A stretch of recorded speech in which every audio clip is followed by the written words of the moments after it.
Hello everybody. So in this video we are going to discuss the importance of time management when you are there in any grade. यहाँ पर थोड़ा 11-12 के point of view से बात कर रहा हूँ. तो देखो टाइम मैनेजमेंट तो इंपॉर्टेंट होता ही है, इसमें कोई डाउट नहीं है. किसी भी एग्जाम के लिए तुम देखो या इनफैक्ट किसी भी काम के लिए देखो, लेकिन 11 एंड 12 में वो थोड़ा ज़्यादा इसीलिए हो जाता है कि जब तुम ग्रेड 10 से ग्रेड 11 में जाते हो तो सिलेबस एकदम से थोड़ा सा बढ़ जाता है. मतलब मैंने यहाँ पर दोनों चीज़ें यूज़ कर ली, तो एकदम से सिलेबस थोड़ा सा बढ़ जाता है. ठीक है, तो जैसे देखो अगर तुम टाइम मैनेजमेंट तुम्हारा सही से रहेगा, उससे क्या होगा, it boosts academic performance, it helps balance subjects ensuring proper revision. है ना, कि अगर तुम्हारे पास टाइम मैनेजमेंट तुम सही से नहीं करोगे तो क्योंकि सिलेबस ज़्यादा हो जाएगा ग्रेड 11 एंड 12 में, या अगर ऑलरेडी तुम ग्रेड 11 एंड 12 में हो तो सिलेबस ज़्यादा है, तो उससे टाइम मैनेजमेंट में अगर सही नहीं रहोगे तो प्रॉपर तुम जो है वहाँ पर बैलेंस नहीं बना पाओगे और प्रॉपर रिविजन तुम नहीं कर पाओगे. है ना, यानी कि जैसे देखो अगर तुम मैथ्स कर रहे हो तो बिल्कुल मैथ्स ही में घुसे हो, तो बाकी फिजिक्स केमिस्ट्री, अगर तुम PCM के स्टूडेंट हो तो फिजिक्स केमिस्ट्री में बैलेंस करना मुश्किल होगा. ग्रेड 10 में थोड़ा सा टाइम ज़्यादा होता था, है ना, क्योंकि वहाँ पर सिलेबस इतना ज़्यादा नहीं था, लेकिन ग्रेड 11 में सिलेबस ज़्यादा होता है, तो वहाँ पर तुम्हें प्रॉपर बैलेंस करना पड़ेगा टाइम का, और ये इंश्योर करना पड़ेगा कि रिविजन लगातार हो. कई सारे बच्चों का मैंने ये देखा कि वो रिसर्च करने लगते हैं ग्रेड 11-12 में, तो ये थोड़ा सा अवॉइड करना है, तभी टाइम मैनेजमेंट सही से होगा. सही है. दूसरा देखो स्ट्रेस कम होगा, यानी कि अगर तुम टाइम मैनेजमेंट नहीं करोगे तो एग्जाम के टाइम में लास्ट मिनट क्रैमिंग या फिर कॉन्फिडेंस का इशू आपको हो सकता है ना. यहाँ पर बूस्टिंग कॉन्फिडेंस लिखा है, तो अगर आपका सही से टाइम मैनेजमेंट है तो स्ट्रेस आप उस सही से अपना मैनेज कर सकते हैं. स्ट्रेस जो है ज़्यादा नहीं होगा, है ना, कि एग्जाम के टाइम के मतलब देखो स्कूल एग्जाम्स भी तो आते हैं ग्रेड 11-12 में, तो और साथ साथ जेई नीट का प्रिपरेशन, या अगर इन केस मैं मान लूँ कि तुम ह्यूमैनिटीज़ के भी स्टूडेंट हो तो किसी और कॉम्पिटिटिव एग्जाम, अगर कॉमर्स वाले हो तो किसी और कॉम्पिटिटिव एग्जाम.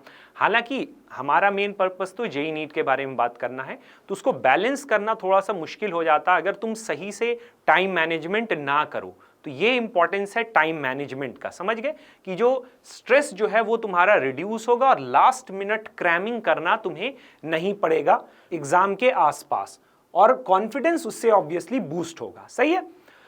फिर यहां पर देखो it maintains study life balance, it allows time for hobbies and relaxation and avoiding burnout. यानी कि ऐसा तो नहीं है कि तुम सिर्फ पढ़ाई कर रहे हो, है ना.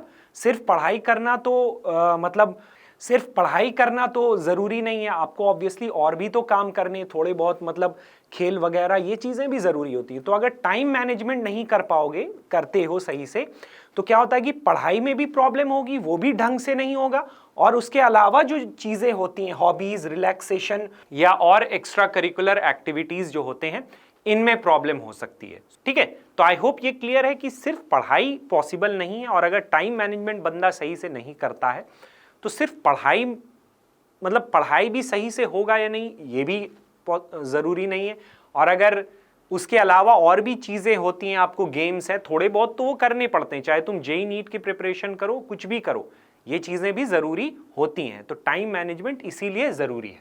उसके बाद देखो focus and productivity, it minimises distractions and enhancing efficiency. है ना, टाइम अगर सही से मैनेज होगा तो आपका फोकस सही से रहेगा और एफिशिएंट तुम रहोगे.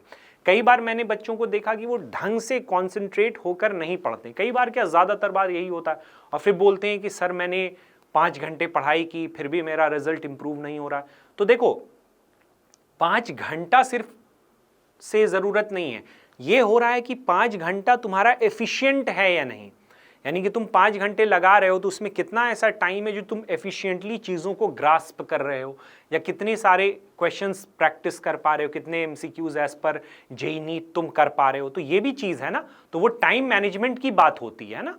तो उसको आपको प्रैक्टिस करना है day in and day out. It's not just about कि कुछ दिनों में ये चीज़ें आप कर सको. उसके बाद prepares for the future, it builds discipline for college exams and career success. तो सिर्फ ये यहाँ तक नहीं होता है कि जेई नीट क्लियर कर दो तो हो गया, जेई नीट क्लियर कर दिया उसके बाद टाइम मैनेजमेंट का इंपॉर्टेंस नहीं है लाइफ में, ऐसा बिल्कुल भी नहीं है। उसके आगे भी जो और भी कॉम्पिटिटिव एग्जाम्स आने वाले हैं उसमें भी तो टाइम मैनेजमेंट चाहिए, या उसके बाद जो लाइफ में जो करियर है, इवन की फैमिली या और भी चीज़ें जो आएंगी उनमें भी तो टाइम मैनेजमेंट चाहिए। So it's not just about your JEE and NEET. हालांकि ये चैनल उसी लिए है for Infinity Learn by Shri Chaitanya for JEE NEET students, लेकिन ऐसा नहीं है, कोई भी करियर ऑप्शंस तुम्हारे हो या लाइफ का कोई भी स्टेज हो, टाइम मैनेजमेंट होना चाहिए, वरना टाइम वेस्ट होता है और प्रोडक्टिविटी बहुत कम होती है। तो ये कुछ 2-4 छोटे मोटे टिप्स थे, और ये सिर्फ तुम्हारे लिए नहीं, मेरे लिए भी एप्लीकेबल है, सबके लिए भी एप्लीकेबल है।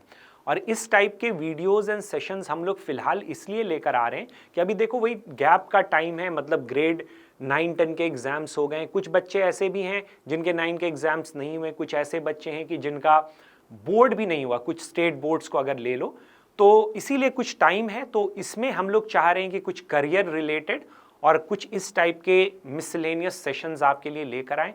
So that's all we needed to discuss on the Infinity Learn Class 9 and 10 YouTube channel. I am Misbah, your maths educator. Don't forget to like, share and subscribe to the Infinity Learn Class 9 and 10 YouTube channel. Thanks for watching.